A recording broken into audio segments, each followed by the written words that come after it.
اور وہ تو رحمان ہے، وہ تو کہہ رہا ہو میرے پاس. لیکن اگر آپ سورہ رحمان سن کے بھی آپ کی جان نہیں چھوٹ رہی،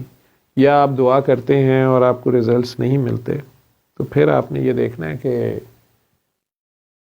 وہ تو رحمان ہے، یہ ہو نہیں سکتا کہ غلط تعارف دے رہا ہو. تو پھر کہیں انسانوں کی آپس میں تو فائل نہیں پکڑی ہوئی، آپ نے ایک دوسرے کی فائل تو نہیں پکڑی ہوئی. کیونکہ سرکار دو عالم فرما گئے نا کہ فرشتے جب اللہ کے پاس روز کا ڈیٹا لے کے جاتے ہیں، اللہ کریم نے کہتے ہیں کہ ساروں کو حقوق اللہ جو بھی ہیں معاف کرو، چھوڑو پرے، ڈیٹا ڈیلیٹ کر دو. لیکن کوئی حقوق العباد تو نہیں ہے، اس کی بندوں سے لڑائی تو نہیں ہے، یہ خامد کی نافرمان تو نہیں ہے، یا یہ بیوی کے حق تو نہیں کھا رہا، یا ہمسائے کو تنگ تو نہیں کر رہے، یا کوئی آہیں تو نہیں اس نے لی کسی یتیم کی یا مسکین کی یا بیوہ کی یا مجبور کا کی. کہا جاتا ہے کہ نہیں جی اس کے تو جھگڑا چل رہا ہے،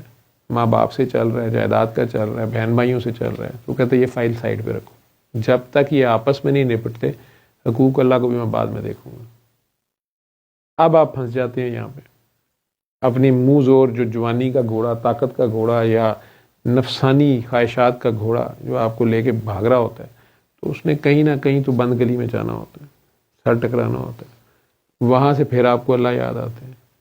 اب آپ سورہ رحمان بھی سنتے ہیں اور مجھے فون کر کے تانے بھی مارتے ہیں، ڈاکٹر صاحب وہ جو آپ کی سورہ رحمان ہے وہ ہم نے سنی ہے 7 دن. میں پہلے کریکٹ کرنے کی کوشش کروں، بھائی میری نہیں، اللہ کی سورہ رحمان ہے، اور سورہ رحمان والے کے آگے جی جی جی جی بالکل جی، میں خود بہت اعوذ باللہ من الشیطان الرجیم السلام علیکم ورحمۃ اللہ وبرکاتہ کر کے بڑے احترام سے بولتے ہیں میں تو ڈاکٹر صاحب خود تہجد گزار ہوں لیکن مجھے ریزلٹس نہیں مل رہے.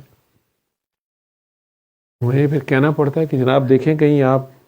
تہجد تو پڑھ رہے ہیں لیکن دنیاوی معاملات آپ کے جو ہیں وہ ٹھیک نہیں ہیں. آپ کو کوئی بندہ معاف نہیں کر رہا یا آپ کسی کو معاف نہیں کر رہے، فائل آپ جا کے کعبے والے کے پاس ڈھونڈ رہے ہیں، وہ ادھر کسی ہمسائے کے پاس ہے، آپ کی فائل گھر والوں کے پاس ہے، بیوی بچوں کے پاس ہے، کسی دیور جیٹھ کے پاس ہے، کسی درانی جٹھانی کے پاس ہے، کسی نند بھاوج کے پاس ہے، ساس سسر کے پاس ہے. زیادہ تر تو ماں باپ ہی شاید آپ سے دکھی گئے ہیں. سارا دن میں یہ سٹوریاں سنتا ہوں.